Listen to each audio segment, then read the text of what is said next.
In South Jersey this evening, race relations and accountability are at the center of a white former police chief's hate crimes trial.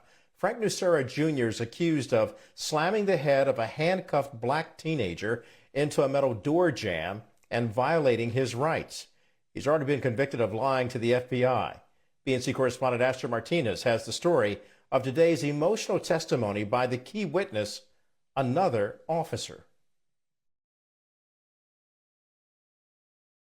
Now, this case is raising questions about police accountability. Prosecutors say Frank Nucera Jr. was a known racist, and he was able to shape his department any way he wanted. He even hired his own son, who remains on the force, with officers currently testifying on the trial. So how did an outspoken racist climb the ranks, and why did it take a federal hate crime trial to get rid of him?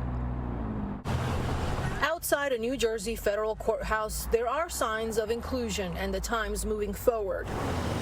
Inside the walls of the courtroom, race relations are taking center stage. Whistleblower cop Nathan Rohr took the witness stand for a third day in a federal hate crime case against his former police chief, Frank Nucera Jr. Bordentown Township Lieutenant Rohr is the key witness in the prosecutor's case. He's one of several cops accusing Nucera of using excessive force on 18-year-old Timothy Stroy during a 2016 arrest. Rohr told the almost all-white jury panel that he began to secretly record longtime cop Nucera in 2015 after his boss's repeated pattern of racist comments and behavior began escalating.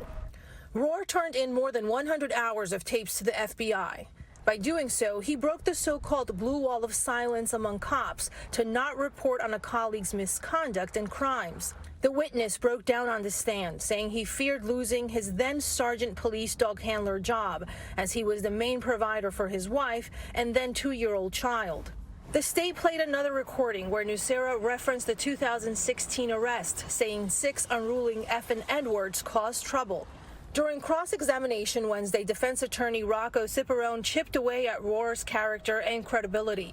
Ciparone played tapes showing conversations between Rohr and other officers, where they addressed their discontent with their former boss, their salaries, their take-home pay, and unfavorable working conditions. Rohr answered a barrage of questions from the defense attorney, who tried to paint Rohr as a disgruntled officer, upset with his chief's tough discipline.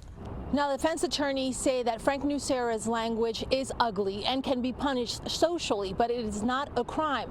Prosecutors say that Nucera Jr.'s alleged attack of the black teen stems from his deep hatred towards African Americans. In South Jersey, I'm Astrid Martinez for BNC.